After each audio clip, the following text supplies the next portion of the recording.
Greeting, this is Marco. We will be looking at how we can add a teacher right here in this Google Classroom. So coming on to the new school year, I want to collaborate with other teachers, but how can you invite them to Google Classroom?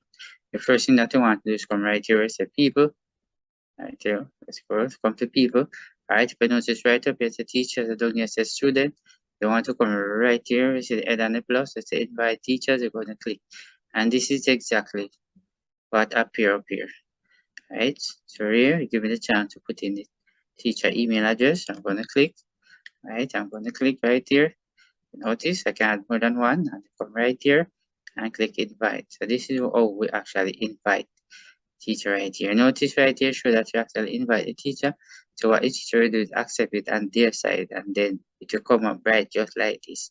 And you can also collaborate with them and put lesson plan together and all of that. So this is how we actually add a teacher right here in Google Classroom. Hope you have learned something from this video. Thanks for watching. See you in the next video.